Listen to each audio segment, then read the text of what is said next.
Welcome to Ararat Healthcare and Charcos Learning Centre, your one-stop solution for IELTS, OET, CBT and OSCE training, as well as recruitment to achieve your dream to be a registered nurse in the UK. To enhance your chances of passing your OSCE on the first attempt, please visit our website on www.charcoslearningcentre.com to register and book our unique OSCE portal consisting of videos, reading material and quizzes. This registration not only gives you access to the portal, you will also receive 5 complimentary online classroom-style sessions and a mock OSCE test. So don't delay your achieving your dreams any longer and sign up now.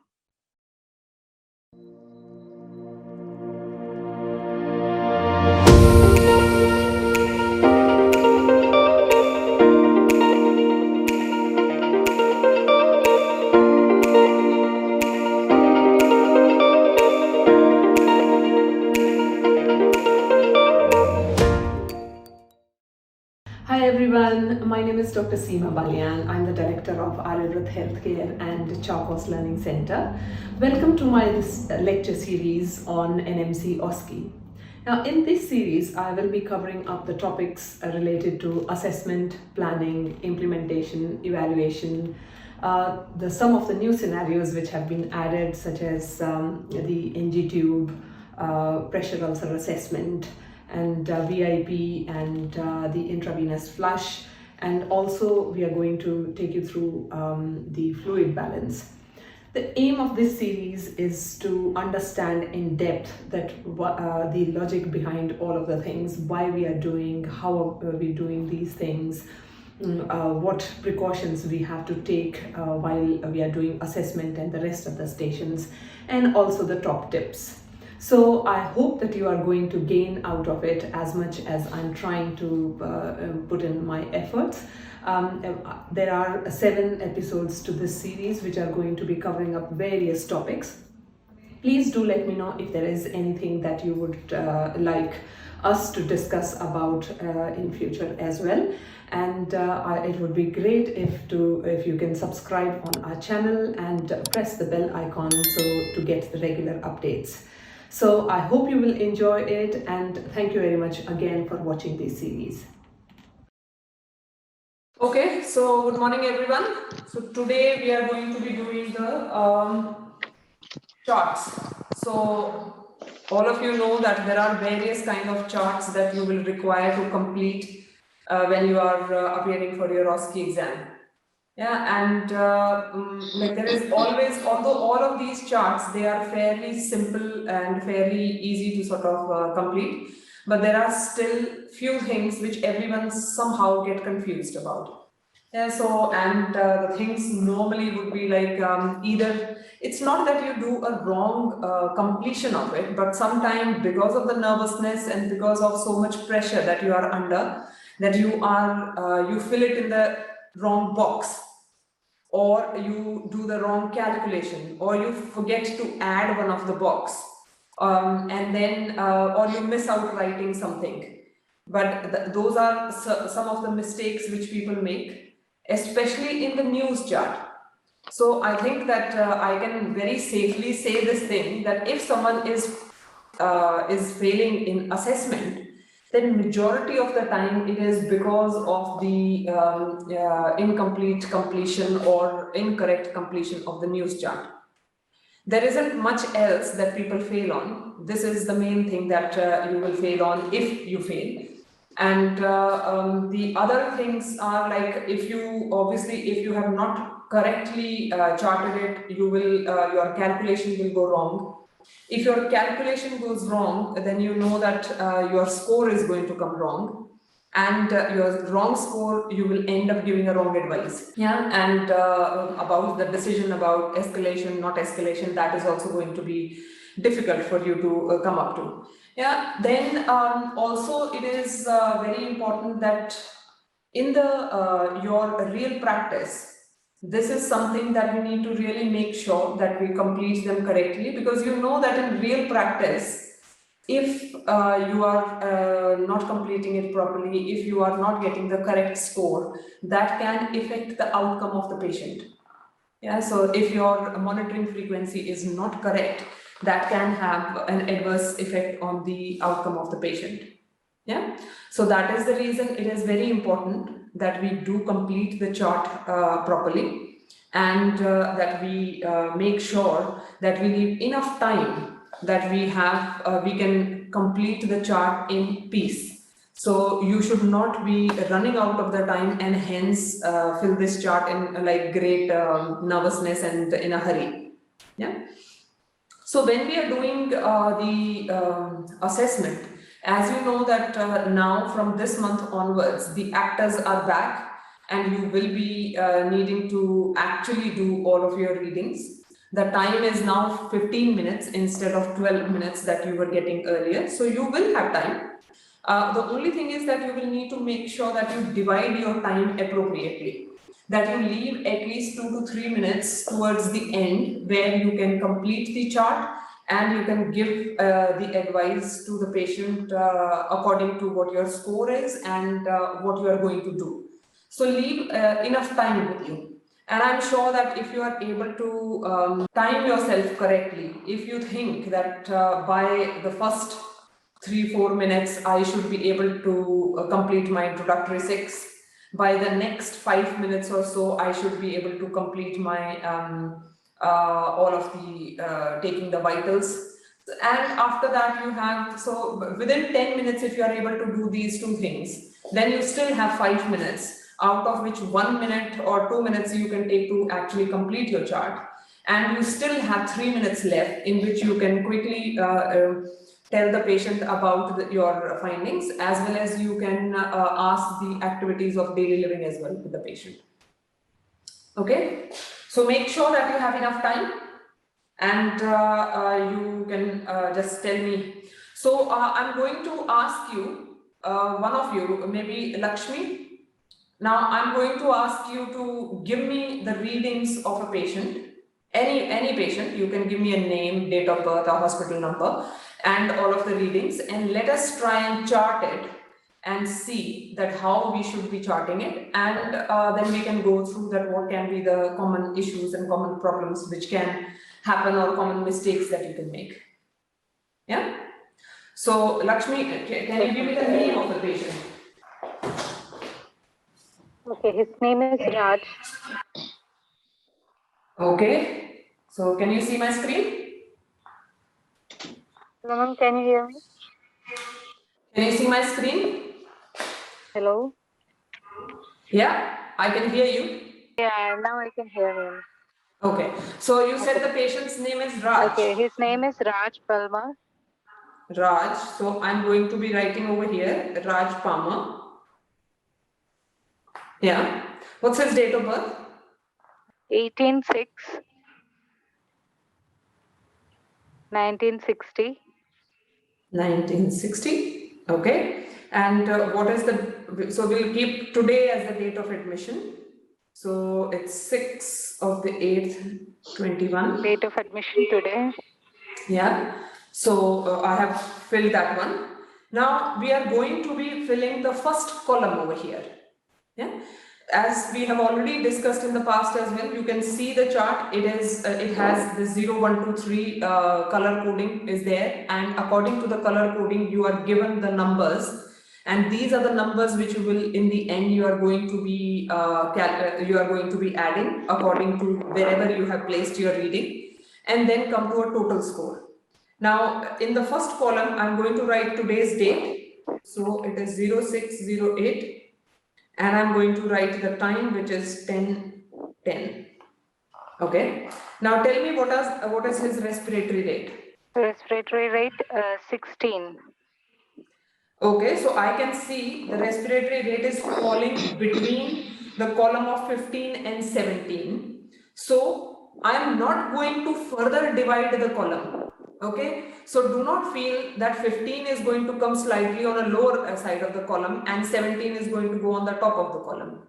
Anything which is falling between 15 to 17 is going to go in that column, okay, or in that square. So I'm just going to be marking it with a dot over there. Okay, ma'am. Okay. So tell me his oxygen saturations. Oxygen saturation 97. So I know that it is more than 96, so I'm going to be putting it over here. Okay. So the SpO2 scale 2, we are not going to be completing. So we are just going to be doing the scale 1. Okay. So then is the patient on air or oxygen? No.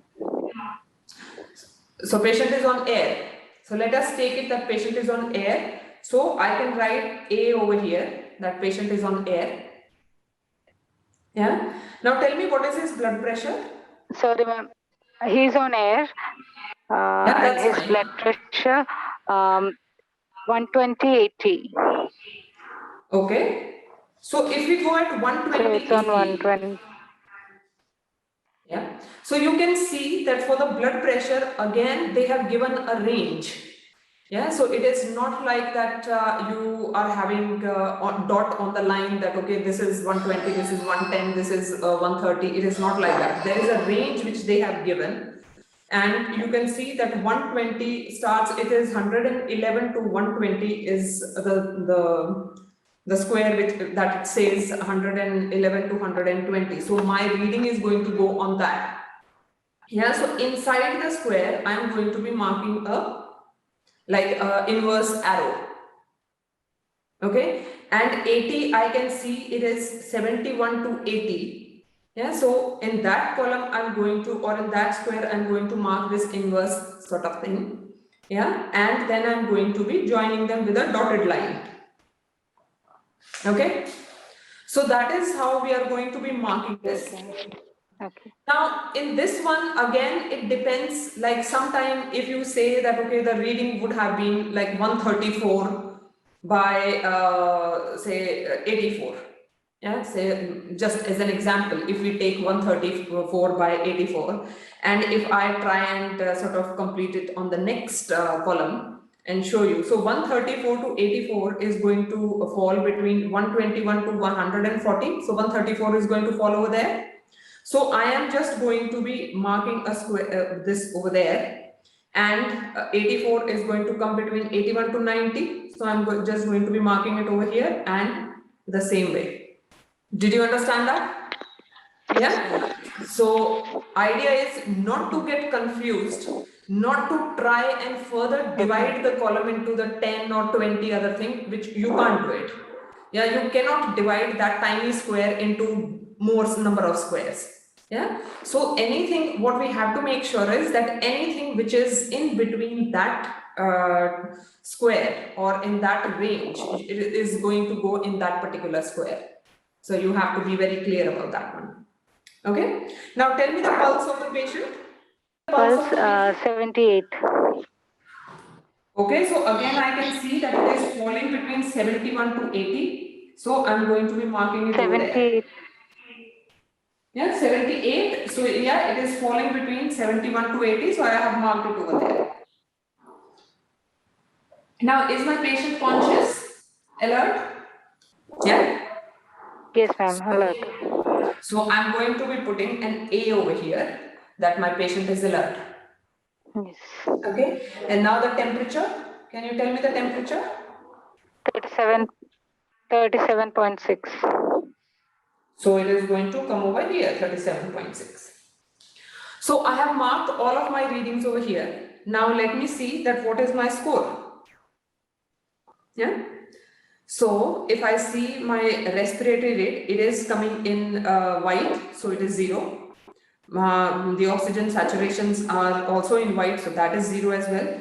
Patient is alert, that is 0. And then you can see that the blood pressure. In the blood pressure, we are only going to take the systolic reading for the scoring. We are not going to be looking at the diastolic. We are only going to do the systolic. So I can see the systolic is coming in the white area again. So that is 0.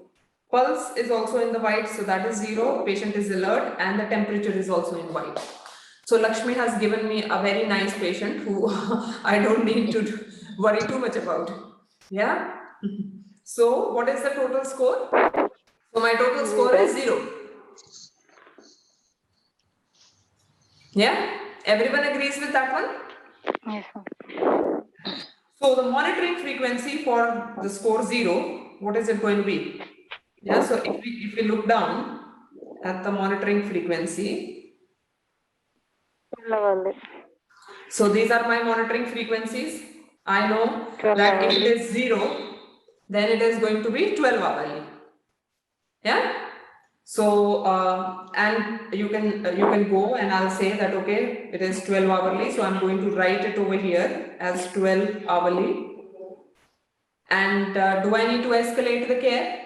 Yeah, No, so there ma'am. is no need for me to escalate the care because everything is looking normal. At the moment, patient is quite stable. So I am just going to continue with my 12 hours monitoring. And if required, I will just do the escalation if the new score changes. Yeah. So I'm going to write an N over here and I'm going to do my initials. Now it is fairly simple. Everyone will agree with me that there is nothing complicated in this at all. Yeah. But it is still a surprise that how the mistake that people manage to make in this. Yeah. Because it is not that you do not know how to complete the chart. It is just because you are so nervous that at that time everything is looking so muddled up that you enter things in the wrong column. Yeah, so if you have not practiced enough and if you do not keep yourself calm, it is fairly easy to make mistakes. Yeah.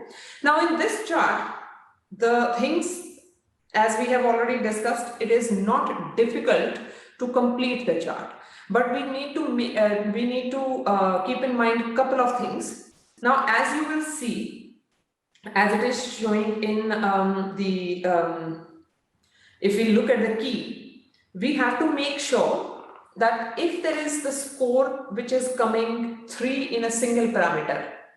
Now see, 0 score is okay, there is no problem. If there is a score from 1 to 4, that is the score where majority of you are going to get between that score, because that is the most common score which people get between 1 and 4. And between 1 and 4, it is important that you decide that whether you are going to escalate the care or not.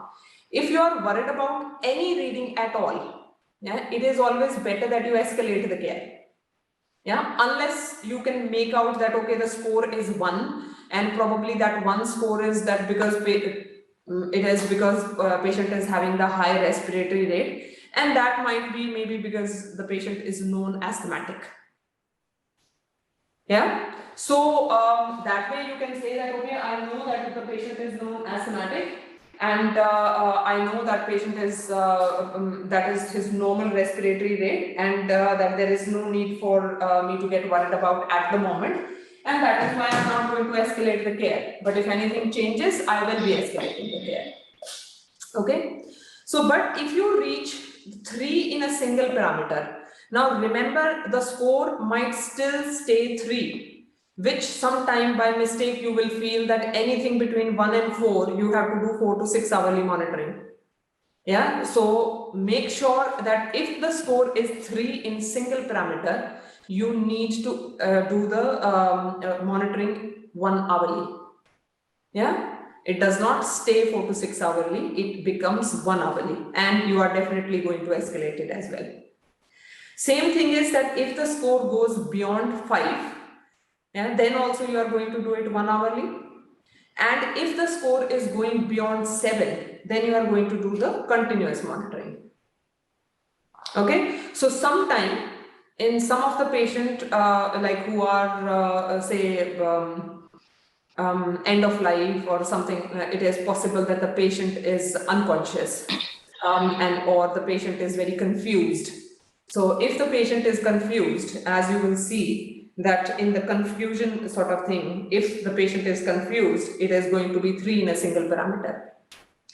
Yeah, so it is not uncommon to get the score of 7 or more, especially if the patient is end of life. Now, has everyone understood the news chart? Is there any questions?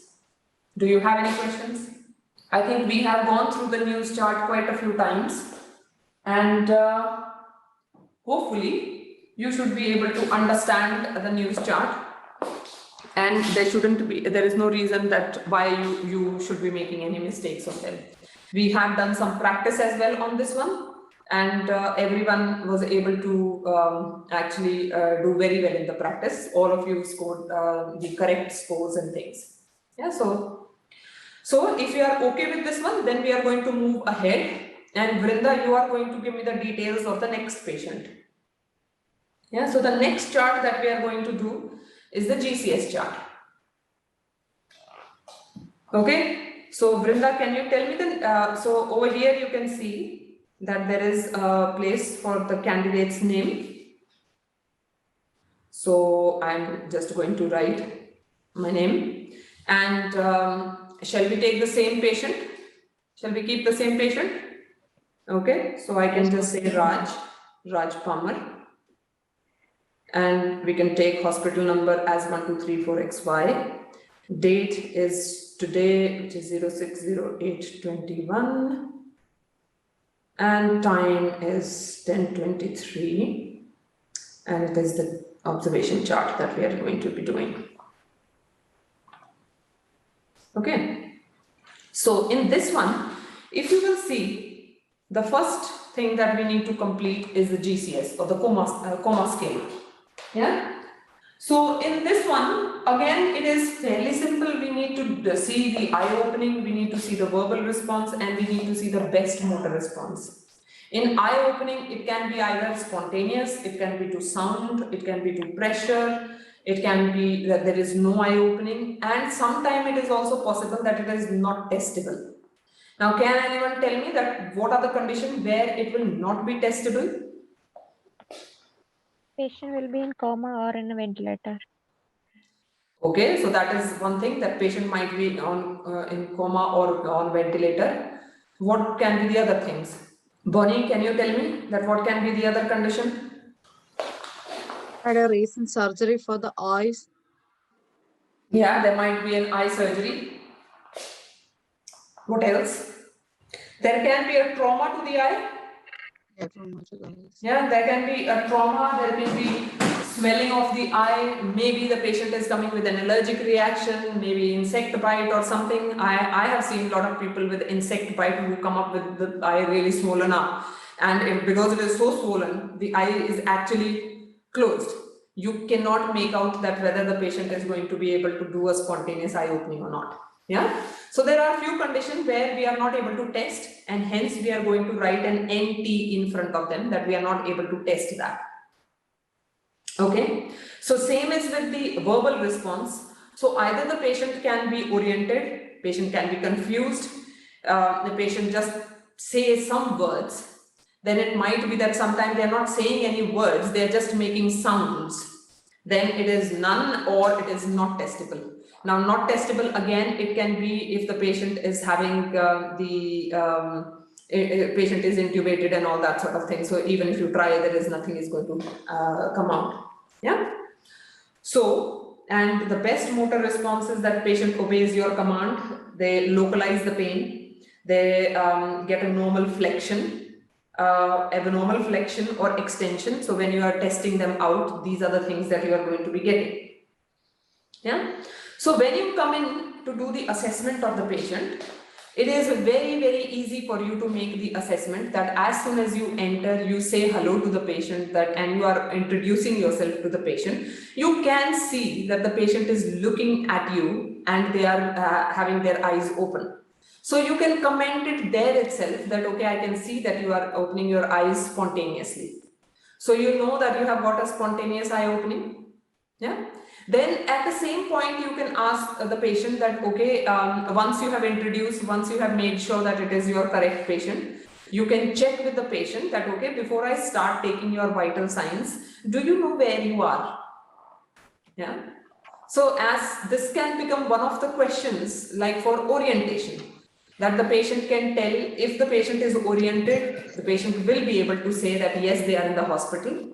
If they are not oriented or confused, they might say that, oh, I'm in a nursing home, or I'm at my home, or I'm wherever, but not in the hospital.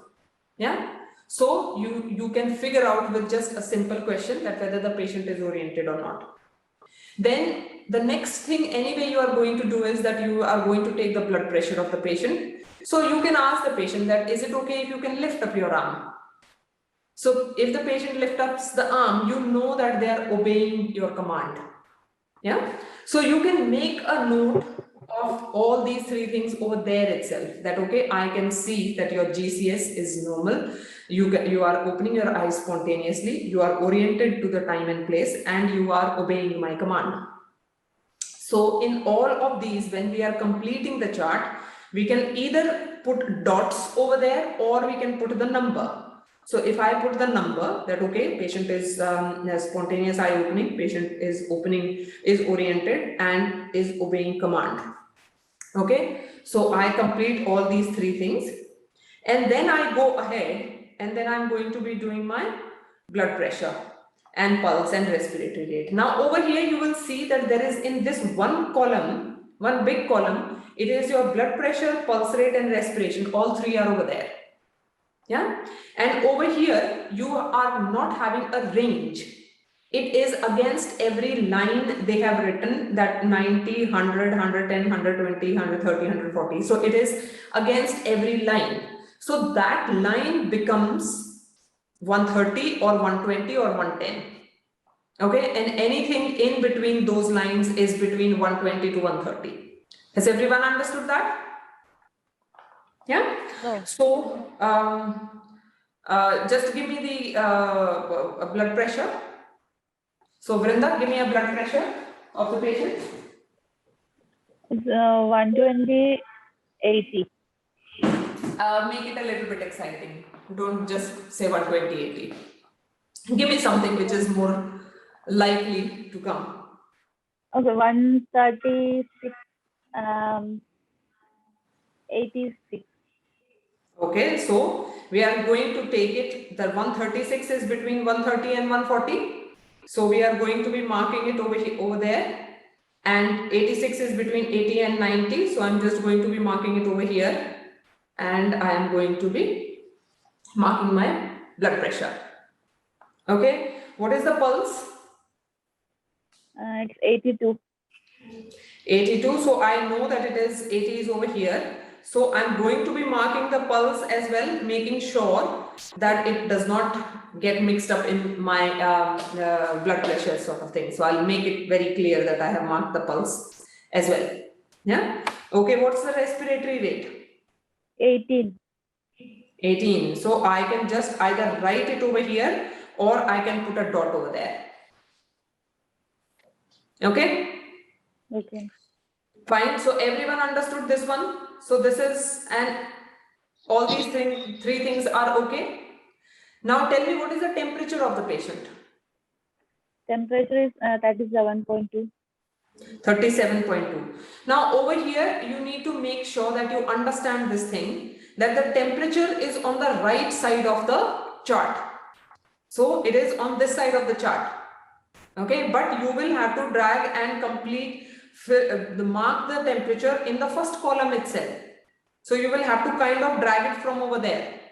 So when you are dragging it from there, please make sure that you do not make a mistake in that one, because sometimes what happens is that when you are dragging, by the time you reach on the other side, you have gone on the upper column and not on that one, or the upper square and not in that square. Yeah. For this reason, normally you will have a ruler or a scale which is going to be given to you as well, so that you can mark it properly. Okay. So 37.2, I can see that every line it is 37, 38, 39, 40. So I can see that 37.2 should be somewhere over here. So if I just drag it, yeah, so I will drag it over here. So I'm going to be marking it over there. Normally, the temperature you can mark with the cross. Although even if you mark it with a dot, it is not incorrect, but normally we mark it with a cross. Everyone understood that? Yeah? Yes, ma'am. Okay. So in this one, in the GCS or in our neurological chart, this is the most important thing, to make sure that you know where the temperature is, and do not forget completing the temperature. Because see, the temperature is on the other side, so it is very easy for you to forget marking the temperature. Because you are more focused on the left side of the chart and you completely forget that the temperature is on the right side. So please make sure that you have marked it and that you are, you know. Okay. So then we are coming up to the next one, which is going to be the pupils. So pupils, you know that the pupils are going to be of the sizes that we can give. So we are checking two things in that one. We are going to check the size and we are going to check the reaction. Now, do you know that, can you tell me that what is the size of the pupil and whether they are reactive, Vrinda? Normally, I think it is 2 mm. So tell me about this patient, that what is the size of the pupils and whether they are reactive to the light. Okay, let us take that maybe it is 3 and it is reactive to light bilaterally. So both of the pupils, they are reactive to light and the size is 3. So in this one you can see that they have given right and left and size and reaction. So for size we are going to write 3 on both the side, and because it is reactive we are going to write a plus. In the left side of the column you can see that it's the chart, you can see that it has given that if it is reactive you are going to put a plus, no reaction you are going to put a minus, and C is eyes closed. And we have already discussed the reasons that why the eyes can be closed. Okay, so again it is simple to complete this one. Then we come to the limb movements and the power. So this we are going to be checking in the upper arm, in the upper limbs and the lower limbs. So the arms and the legs, and it could be either normal power, mild weakness, severe weakness, spastic flexion, extension, or no response. So you have checked the powers, and according to you, say for example, in the upper limbs, you have got that it is normal power on the right side and there is mild weakness on the left side. Yeah. So you are going to say that normal power on the right side and mild weakness on the left side. Okay. Then coming down to the lower limbs, you know that you have got a finding that it is normal power in both right and left side. So you are going to say both right and left. So you are going to write an R, L and L in the normal power. Everyone understood that? Is it clear? Okay. So then the last column is that we are going to be completing what is the total GCS score. So from the top we know that it is 15. So we have already written that. So 4 plus 5 plus 6 becomes 15. So I'm going to be completing this by saying that the total score is, GCS score is 15. And oxygen saturation, so let us take oxygen saturation as 98%. Okay. So, any questions in this one? All good? Yes, ma'am. Yes, ma'am. Yes, Agu, tell me. But if the respiration is 20 or 24, how are we going to chart it? You can put on the top. So say for example respiration is 24. Yeah, you can chart it over here. You can put a dot over there. Okay.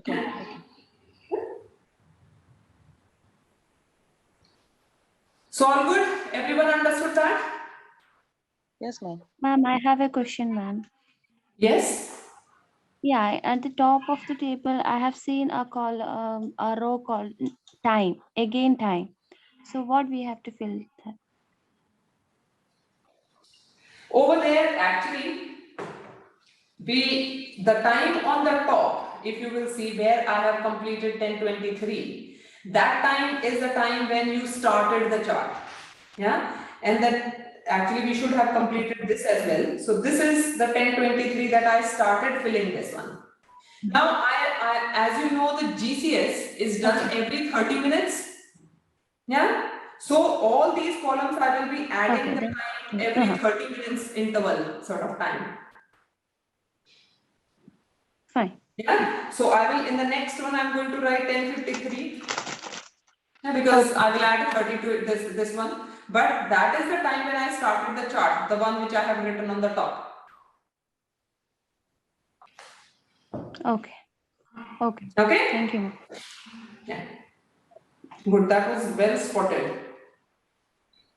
So no confusion in this one?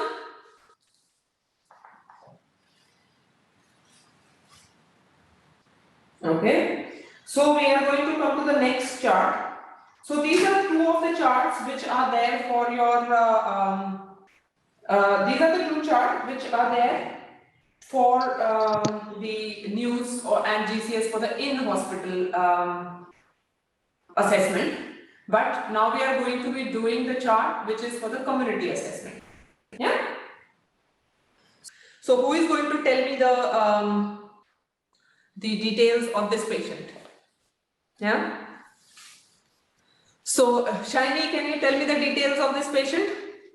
Yes, ma'am. Okay.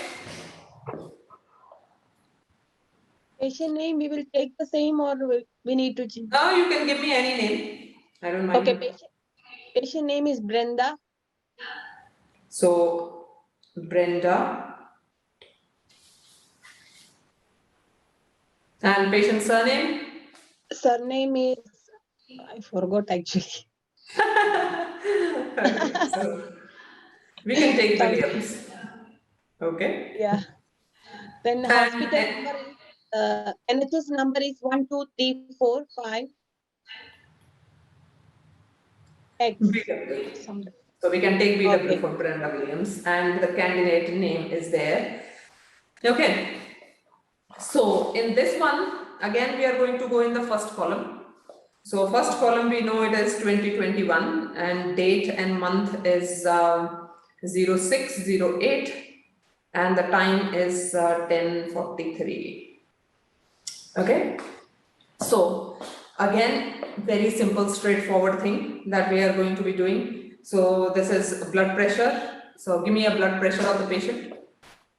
144/86. So 144 is going to be somewhere over here, and over 86, I can say it is between 80 and 90. So I'm going to be marking it over there. Yeah, so give me the pulse. 78. So 78 is going to be over here. Then temperature, 36.8. 36.8. Now temperature, again, even in this one, you will see that it is on the right side. And you said 36.8. Yeah. Yeah. Now over here, there is a difference that you, which is there. So you will see that there is two like rows in between 1 degree.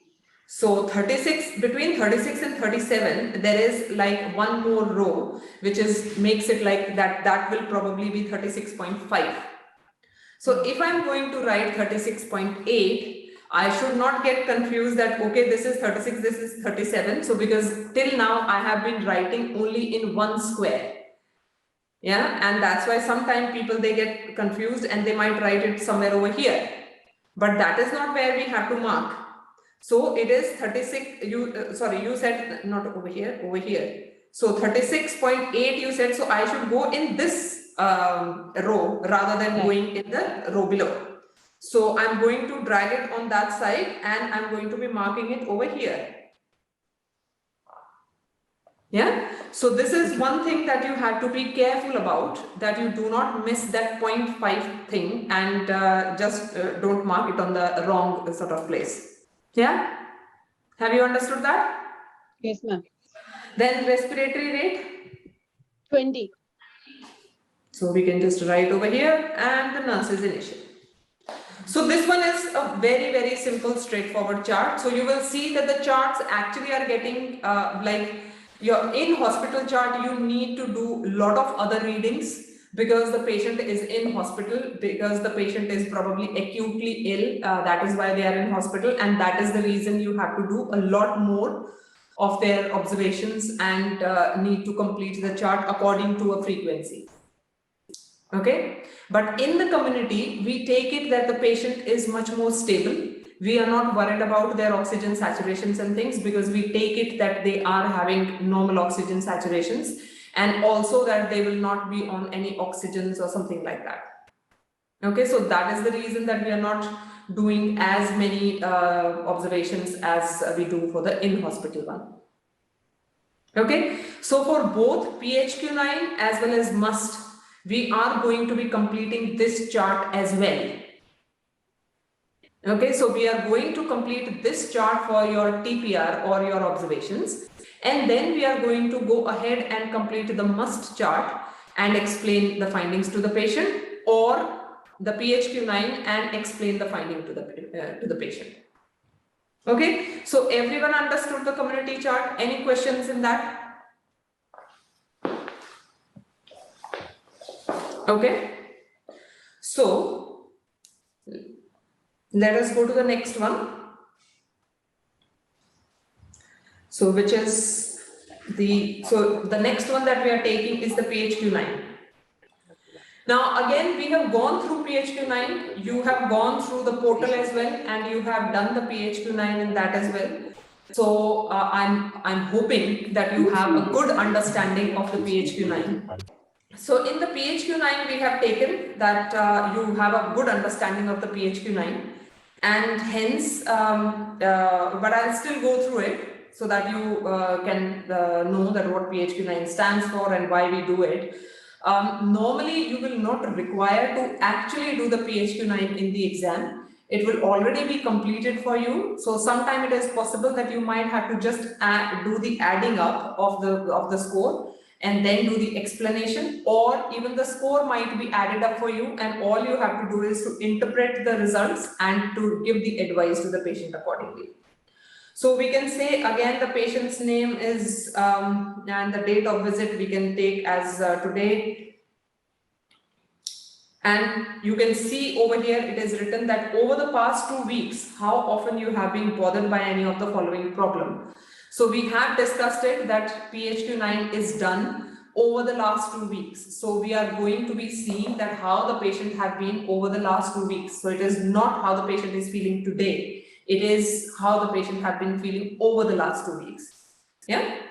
So say I'm just going to randomly just circle all of these things, and then we can come up to a score.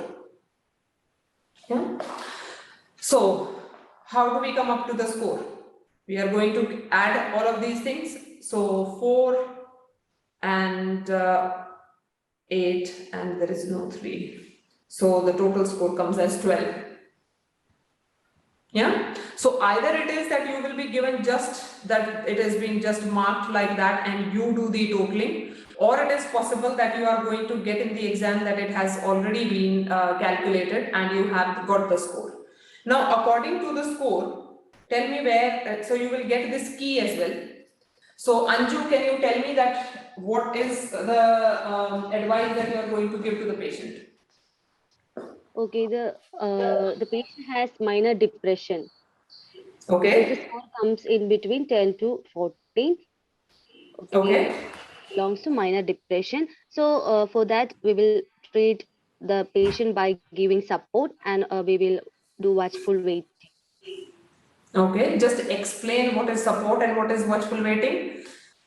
Okay, so for the support, we actually do what are the things will help the patient to improve from this condition, and assess the anxiety level, or assess the things that what make the patient more anxious, and for that what are the supportive measures we will provide by we will provide any things to get rid of from this anxiety or the problem, and then we will monitor the patient, and after 4 months we will do the PHQ-9 again.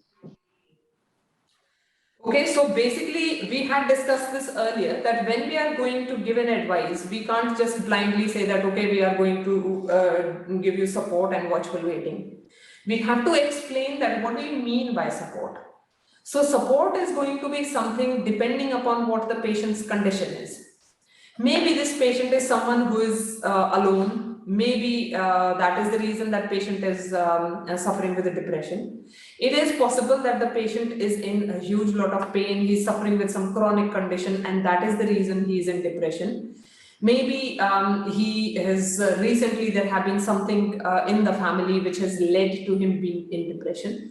So you need to first understand that what are the reasons behind that, why he is depressed, and accordingly you need to try and sort of engage the patient come out of it. So it is possible that if you know that patient is alone and loneliness is creating his depression, then you can try and engage. If the patient is in the nursing home, you can always tell that, okay, I'm going to take you around. You can meet other people who are there in this nursing home, and maybe I'll show you the common areas, the common room or the TV room or the library or the reading room. So you can do that. There are lots of other activities which happen. So you can engage yourself in that one. If the patient is at home, even then you can say that, okay, maybe I can once in a week, or if it is something like that, I can arrange for you to go to the local club or a library or something where you can get the books if reading is one of your hobbies, or try to find out what are the other hobbies which are there and try and engage patient in those things. And by watchful waiting, it is that while we are doing all these things, we will still keep you under observation. I will be coming to review you again, and I will make sure that I keep an eye on how things are going, whether you are getting better or whether you are coming down or the depression is getting worse. Yeah. So this is what we mean by providing support and watchful waiting. Okay. So expand it, give a proper explanation to the patient. Okay, any confusion or any questions in PHQ 9? All good? Yes. Okay, good. So then let's move on to the next one, which is must. Now for must, we have already discussed that there are 3 parameters that you will require. You are going to need to calculate the BMI of the patient. You will need to know the percentage of weight loss. And you will also need to know the acute disease effect. We know what is how to calculate the BMI. So we know it is the patient's weight in kilograms divided by his height in meters square. Yeah, so you will be given. So again, if we take the name of the patient, date of birth, say 1962, XYZ, height, if we are. So someone is going to calculate this BMI for me. Okay, so I'm giving a height 172 centimeters and I'm giving the weight as 82 kgs is the current weight, and the previous weight was 88 kgs. Okay, so Roshni, can you calculate the BMI, and Agu, you calculate the percentage of weight loss.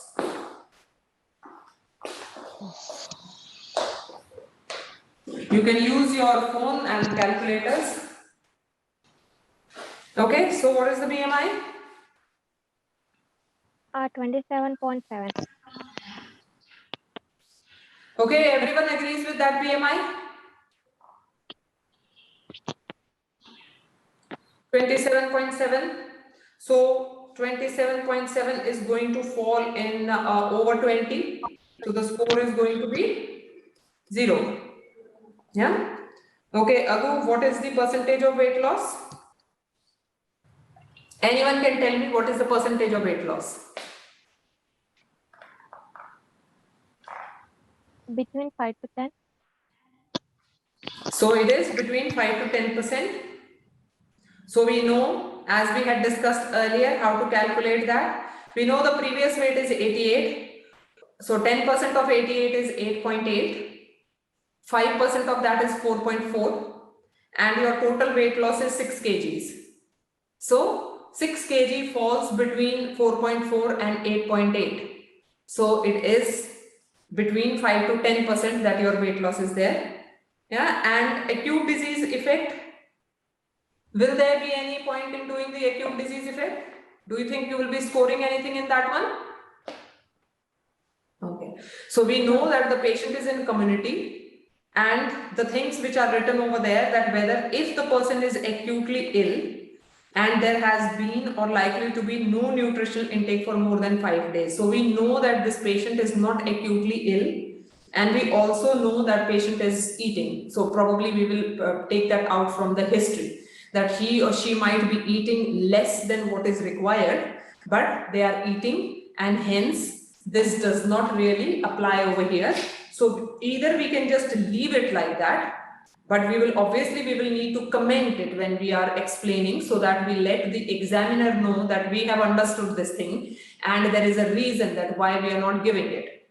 And we can write, if we want, we can write a 0 over here if that makes us happy, that yes, I'm not going to make any mistake, and I'm definitely going to write a 0 over there, so that I have completed that as well. Yeah, so your must score becomes 1. And the risk becomes your medium risk. The date is today, time is 10:58, and your signature. Okay, so now you have completed the must chart. Yeah, now you need to advise this patient. So to advise the patient, you will have this type of you will get this key as well, that how you can advise the patient. Now, according to that, Ashley, can you tell me that what advice are you going to give to the patient? So since it is a medium risk, the first advice is we have to document what is the dietary intake. So for which I'll be giving you a book in which you can take a note of what you're having, all your meals, and thereby which when I come back, I'll take a check and I'll look whether you are having any adequate meals. So if it is adequate, then it is okay. There is not much advice which is being needed. You can continue with that. But if it is inadequate, then I'll arrange another dietitian who he can also help you to give you advice on the meals, as well as I'll also help you in changing what are some of the items which you can also include in it. Okay, that's great. So you have advised the patient, so you will get the key, you can follow the advice which is there, but say it in your words that you are going to make a dietary chart, you are going to be repeating the screening, you are going to set the goals for the patient, and you are going to follow it up accordingly. Yeah, so again, it is fairly simple. So you will be provided with all of the things. So it is not that you have to memorize anything, but you need to understand all of the things, that so that you are not constantly looking at the keys and then giving the answers, or you are not just reading it out from the keys. You are saying it in such a way that which shows your understanding of that, and hence your advice to the patient.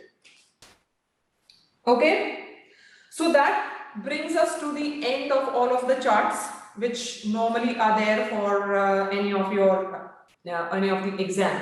So for this OSCE exam. Now, is there anything that anyone would like me to repeat? Anything that you want me to go through again on the topic of the charts? No, ma'am. I have a question. Yes, Abu, tell me. The community chart about the frequency of visiting, like the mixed medium risk is monthly. So are we going to tell them that I will come back in a month time to assess the food chart and the weight? See, although it says that you can do it in if the patient is in community, that you can do it in a monthly sort of visit, which is, you can do a monthly visit. But if I were in your place, and if I am worried about the patient being malnourished, and if they are not eating, and there are some concerns which I have, I would, in my care plan, I would write that for a weekly visit, that I will come to see this patient in a week's time again to do my reassessment. Yeah, but okay, the care plan, the care plan which I'm going to be changing, or the re-evaluation of my care plan, can be in a month's time. that I will come to reassess the patient in 7 days. Yeah, but my care plan I can review in a month's time, because I know that my aim, which I have put as a goal, that the patient will make sure that they are going to be eating and will not be malnourished, as will be evident by the must score of 0, that from 1 to 0. I know that for the malnourishment score to come from 1 to 0, it is going to take some time. It cannot happen just in 1 week. But I cannot leave my patient without reassessing them, because what I don't want is that I come back in a month's time and I find that the patient has not been eating throughout this whole 1 month, and instead of getting better, they have further lost maybe 2 or 3 kgs of weight. Yeah. So the assessment will happen weekly, with the weekly diary check, with a dietary diary check, and the weekly weights that I will be checking, to make sure that my patient is on the right path to recovery. Okay, ma'am. Yeah. Did that clarify? Yes, ma'am. Okay. Okay, any other questions, guys? Ma, to calculate the percentage, I'm finding it difficult. I'm a bit confused with that. Sorry, say again. What are you finding it difficult? To calculate the percentage, the weight loss percent. Percentage of weight loss. Okay, so if I just show you over here,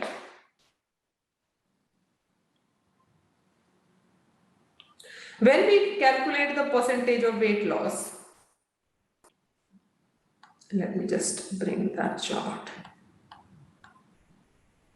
So if we come over here, if you are calculating the percentage of weight loss, so it's simple and try not to complicate it.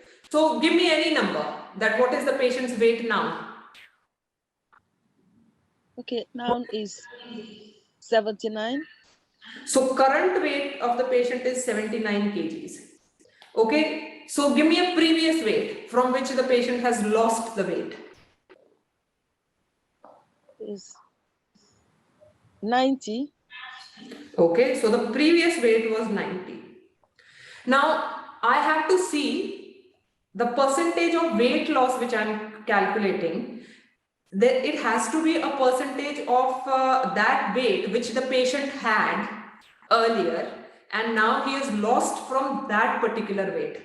Okay, so I know his previous weight was 90. So the 10% of 90, I just have to put a dot over here, isn't it? Yeah. That is going to be 9. Then I know, so that will become the 10%. Half of this is going to become 5%. So 4.5 of 9 is going to be the 5%. Okay. So now I know what is 10% and what is 5%. So let me calculate that how much weight has he actually lost. So I will minus 79 from 90, which is 11 kgs. Yeah, so he has lost 11 kgs. So I can see that if 9 kg was my 10% and he has lost 11 kgs, so I know that he has lost more than 10%. Yes. Yeah. So then I can just say that patient has lost more than 10% over here. So it is, you do not need to calculate the actual percentage. It is the range that you are calculating. Okay, ma'am. Okay. Yeah. So you can pick up any weight. So say, for example, if I say the previous weight of the patient was 88 or this one, and the current weight of the patient is 83. Yeah. So I know that 88, I put a dot over here and I get the 10%. I know if I half it, 4.4, it becomes 5%. The total weight that patient has lost is 5 kgs. I know it is between 4.4 and 8.8. So I know that he is between 5 to 10% he has lost. Yes. Yeah. Same way, if, okay, say 90 was the weight and the patient's current weight is 86. Yeah, so he has lost, so 9 kg is the 10%, 4.5 is the 5%, and he has lost 4 kgs. So I know that it is below 4.5, so he has lost less than 5% of the weight. Okay. Did that make it clear? Did you understand Yes. that? Yeah, perfectly. Thank you. Yeah. Other ways of obviously calculating your percentages that you can use the calculator and just calculate how normally you would be calculating the percentage of anything. Yeah, but in that one, obviously you are going to get an accurate percentage which will come out.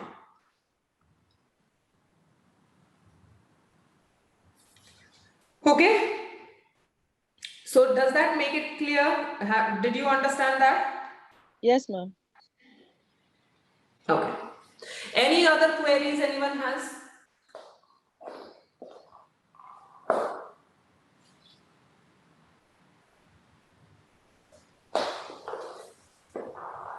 Ma'am, can you explain BMI one more time, please?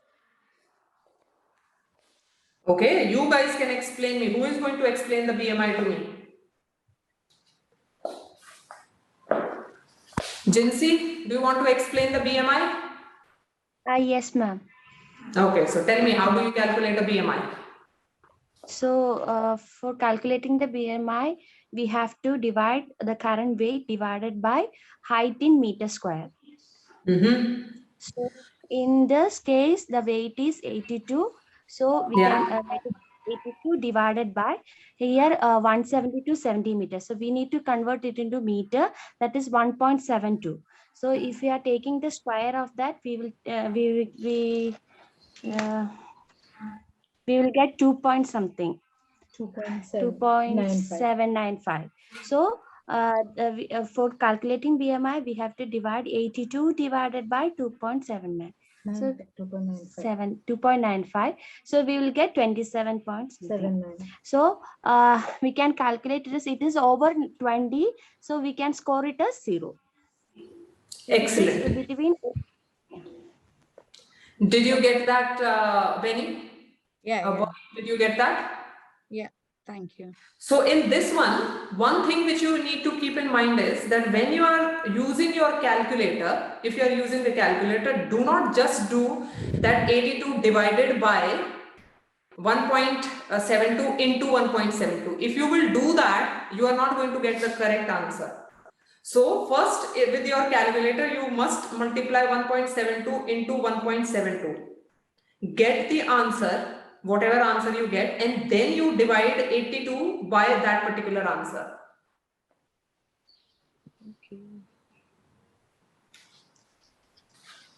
Okay.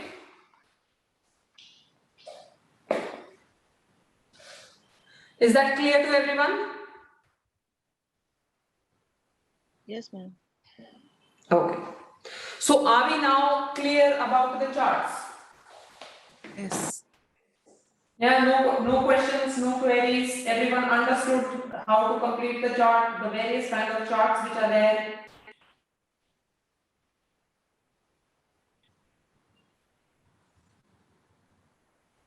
Yeah? Okay, fine then. So that was the aim of today's session. So I am just going to stop the recording.